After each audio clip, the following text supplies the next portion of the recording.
السلام علیکم ورحمۃ اللہ وبرکاتہ۔ وعلیکم السلام ورحمۃ اللہ وبرکاتہ۔ نحمده ونصلي ونسلم على حبیبہ الکریم، اما بعد، اعوذ باللہ من الشیطان الرجیم، بسم اللہ الرحمن الرحیم۔ قل لا تعتذروا قد کفرتم بعد ایمانکم، وقال النبی صلی اللہ تعالی علیہ وسلم بنی الاسلام علی خمس، شہادت لا الہ الا اللہ وان محمدا عبدہ ورسولہ، وإقام الصلاة وإيتاء الزكاة والحج وصوم رمضان۔ صدق اللہ مولانا العظیم، وصدق رسولہ النبی الامین الرؤوف الرحیم الکریم، ونحن على ذلك لمن الشاہدین والشاکرین، والحمد للہ رب العالمین۔ آئیے ہمارا سب سے پہلے آقائے نامدار احمد مجتبی محمد مصطفیٰ صلی اللہ تعالیٰ علیہ وسلم کی بارگاہ بےکس نام ہے ہدیہ درود پاک پیش کریں۔ اللہم صلی علی سیدنا و شفیعنا و نبینا و مولانا محمد وبارک وسلم۔ صلاۃ و سلام علیک یا رسول اللہ، صلاۃ و سلام علیک یا حبیب اللہ صلی اللہ تعالیٰ علیہ وسلم۔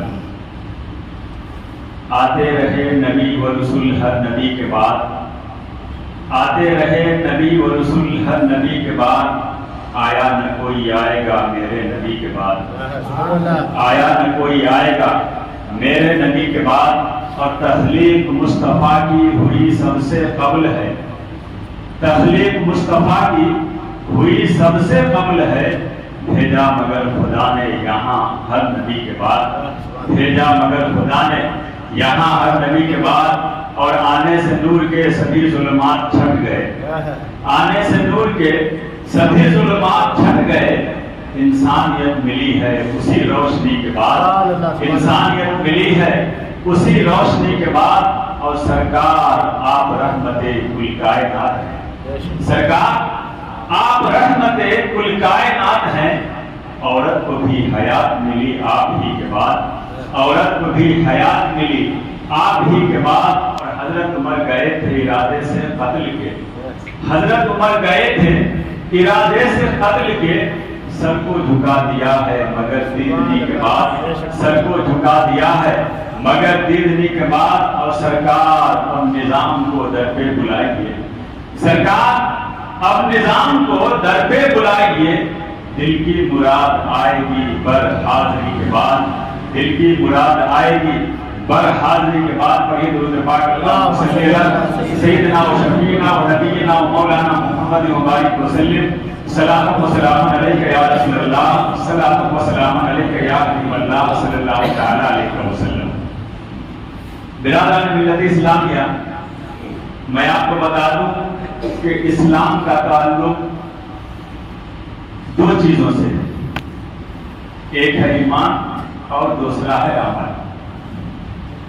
اس لیے سرکار نے ارشاد فرمایا بنی الاسلام علی خمس، اسلام کی بنیاد 5 چیزوں پہ رکھی گئی ہے۔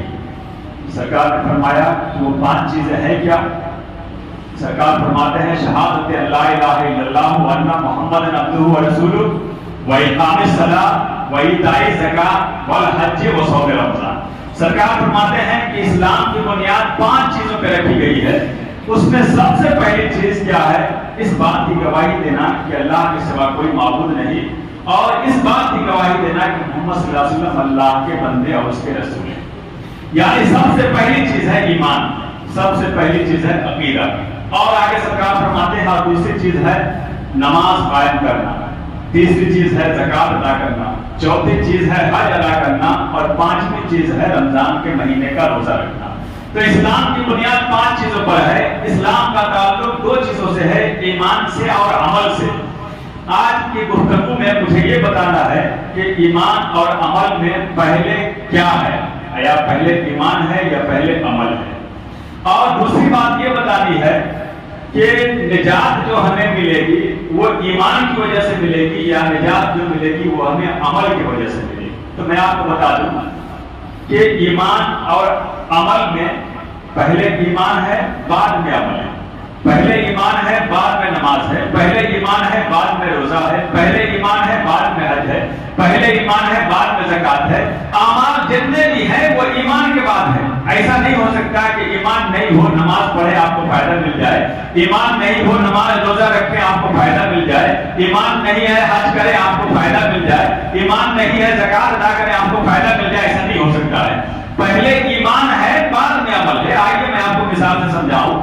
مثال کے طور پہ اگر ابھی کوئی غیر مسلم انسان آ کر کے یہ اعلان کرے کہ اے مسلمانوں، میں نے بہت تحقیق کیا، میں نے بہت ریسرچ کیا، تحقیق کے بعد ریسرچ کے بعد مجھے یہ معلوم ہوا کہ مذہب اسلام ہی سچا مذہب ہے، دین اسلام ہی سچا دین ہے، اس کے علاوہ دوسرا کوئی دین اچھا نہیں ہے، مذہب اسلام کے علاوہ دوسرا کوئی مذہب سچا نہیں ہے، لہذا ہے مسلمانوں میں دین اسلام میں داخل ہونا چاہتا ہوں۔ تو اس سے یہ نہیں کہا جائے گا کہ جمعہ کا وقت ہے پہلے نماز پڑھ لو اس کے بعد دین اسلام میں داخل ہو جانا، اس سے یہ نہیں کہا جائے گا رمضان کا مہینہ آنے تو روزے رکھ لینا اس کے بعد دین اسلام میں داخل ہو جانا، اس سے یہ بھی نہیں کہا جائے گا کہ تمہارے پاس بینک بیلنس ہے لہذا پہلے مال کی زکات ادا کرو اس کے بعد دین اسلام میں داخل ہو جانا، اس سے یہ بھی نہیں کہا جائے گا کہ حج کا مہینہ آنے دو پہلے حج کر لینا اس کے بعد دین اسلام میں داخل ہو جانا، اس سے نماز پڑھنے کے لیے پہلے نہیں کہا جائے گا، پہلے اسے روزہ رکھنے کے لیے نہیں کہا جائے گا،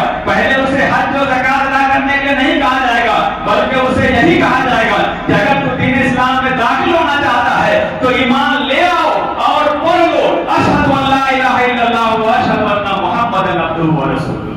تو معلوم یہ ہوا کہ یقیناً نماز ہمارے لیے ضروری ہے، روزہ ہمارے لیے ضروری ہے، حج و زکات ہمارے لیے ضروری ہے، تمام اعمال صالحہ ہمارے لیے کام کے ہیں، لیکن یہ سب کام کے اسی وقت ہیں جبکہ پہلے ایمان ہو۔ ایمان ہے تو نماز کام کی ہے، ایمان ہے تو روزہ کام کا ہے، ایمان ہے تو حج و زکات کام کے ہیں، اور اگر ایمان نہیں ہے تو غیر مسلم جس نے ایمان نہیں قبول کیا وہ لاکھ نماز پڑھے، لاکھ روزہ رکھے، لاکھ حج و زکات ادا کرے، لیکن اسے کسی بھی عمل سے کوئی فائدہ ملنے والا نہیں ہے۔ تو معلوم یہ ہوا کہ ایمان پہلے ہے نماز بعد میں ہے، ایمان پہلے ہے جتنے بھی اعمال صالحہ ہے یہ سب کے سب بعد میں ہے۔ اور دوسری بات یہ بتا دی ہے کہ ہمارے پاس ایمان بھی ہے، عمل بھی ہے، ایمان و عقیدہ بھی ہے، نماز و روزہ بھی ہے، تو سوال یہ ہے کہ نجات جو ہمیں ملے گی روزے سے ملے گی، حج و زکات سے ملے گی، اعمال صالحہ سے ملے گی، یا ایمان و عقیدہ صحیح ہونے پر نجات ملے گی؟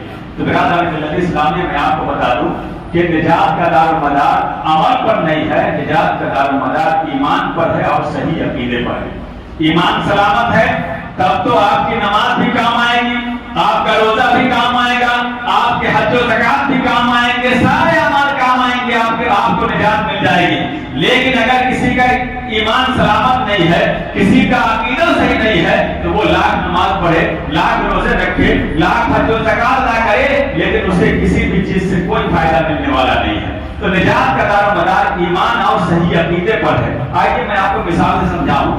ایک ایسا انسان جس نے زندگی بھر نماز پڑھتا رہا، روزہ رکھتا رہا، حج کا مہینہ آیا حج بھی ادا کیا، ہر سال پابندی کے ساتھ زکات بھی ادا کرتا رہا، لیکن آخر وقت میں جب اس کے جانے کا وقت آیا تو جانے سے پہلے ہوش و حواس کی درستگی میں وہ دین اسلام سے پھر گیا، کلمہ کفر کر دیا، رسول کی شان میں گستاخی کر دیا۔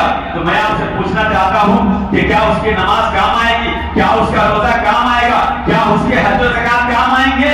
اس کا کوئی بھی عمل کام آنے والا نہیں ہے۔ اس کا سارا عمل اسی وقت کام آتا جبکہ وہ ایمان بچا کر کے دنیا سے جاتا، لیکن جب اس نے ایمان کو بچایا نہیں، اس کا عقیدہ سلامت نہیں رہا، اس کا ایمان سلامت نہیں رہا، تو نہ تو اس کی نماز کام آئے گی، نہ ہی اس کا روزہ کام آئے گا، نہ ہی اس کے حج و زکات کام آئیں گے۔ زندگی بھر وہ نماز پڑھتا رہا، اعمال صالحہ کرتا رہا، لیکن آخر زندگی میں اس نے کلمہ کفر پڑھ دیا تو اب سیدھے وہ جہنم میں جائے گا۔ لیکن اس کے برخلاف ایک ایسا انسان جسے نماز کی توفیق نہیں ملی، حالت کفر میں زندگی گزارا، دین اسلام کو قبول نہیں کیا، گناہ کرتا رہا، نماز نہیں پڑھا، کبھی روزہ نہیں رکھا، کبھی حج و زکات ادا نہیں کیا، کچھ بھی نہیں کیا، لیکن جب اس کے مرنے کا وقت آیا تو اللہ تبارک و